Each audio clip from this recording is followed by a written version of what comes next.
यह film British शासन के खिलाफ बगावत करने वाले दो क्रांतिकारी वीरों आलूरी सीताराम राजू और कोमाराम भीम की असल जिंदगी पर आधारित है। कम ही लोग इनके बारे में जानते हैं। यह फिल्म 1920 में शुरू होती है। उस समय भारत पर अंग्रेजों का राज था। स्कॉट और उसकी पत्नी कैथराइन ब्रिटिश राज में अधिकारी थी।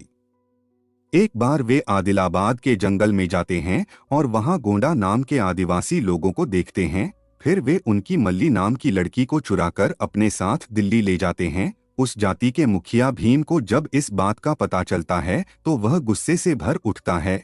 वह मल्ली को बचाने की कसम खाता है। फिर वह अख्तर नाम के मुस्लिम की झूठी पहचान बनाकर दिल्ली के लिए निकल पड़ता है।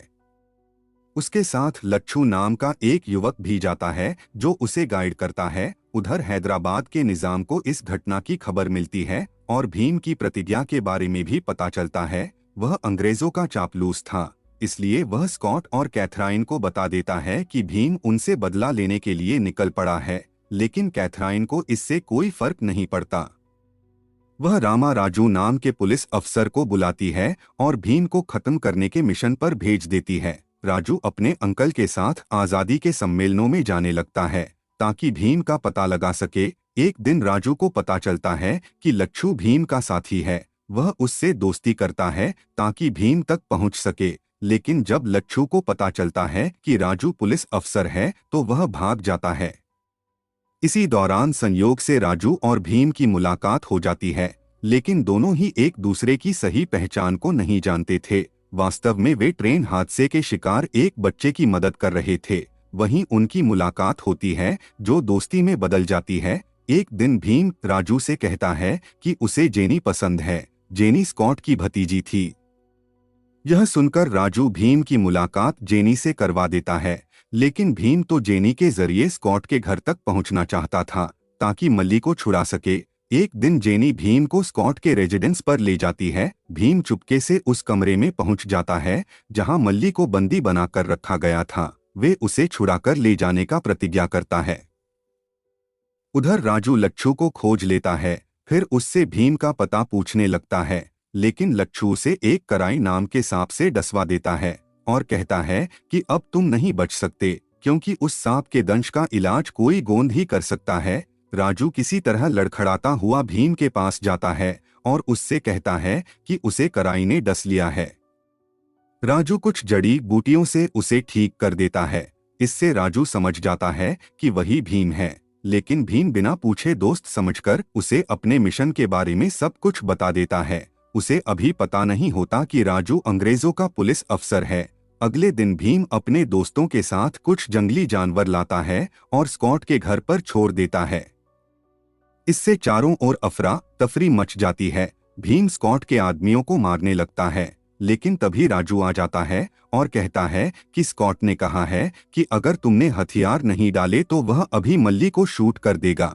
यह सुनकर भीम मजबूरन रुक जाता है और स्कॉट के सिपाही उसे पकड़ लेते हैं। भीम के प्लान को असफल करने के लिए राजू को प्रमोशन दे दी जाती है, लेकिन उसे बहुत पछतावा हो रहा था। वास्तव में वह भी आजादी के लिए लड़ रहा था और पुलिस में इसलिए आया था ताकि एक दिन अफसर बने और अंग्रेजों के हथियारों पर कब्जा कर सके। आगे दिन भीम को जनता के सामने कोड़े मारने का आर्डर दिया जाता है। राजू ने उसे बहुत समझाया कि स्कॉट से माफी मांग ले, लेकिन भीम कहता है कि इससे पहले वह मरना पसंद करेगा। फिर सिपाही उसे कोड़े मारने लगते हैं, लेकिन भीम आजादी का गीत गाने लगता है। इससे वहां कड़ी जनता भड़क उठती है और विद्रोह कर देती है। राजू स्कॉट से कहता है कि भीम को चुपचाप एक जगह ले जाकर गोली मार देते हैं, लेकिन यह उसका भीम को बचाने का प्लान था। स्कॉट के आदमी भीम को गुप्त जगह ले जाते हैं। पीछे से राजू मल्ली को छुड़ा कर ले जाता है। इस दौरान उसकी स्कॉट के लोगों से लड़ाई होती है और वह जख्मी भी हो जाता है। दूसरी तरफ भीम भी खुद को आजाद कर लेता है, लेकिन जब वह राजू के साथ मल्ली को देखता है तो उसे लगता है कि वह मल्ली की हत्या करने वाला है।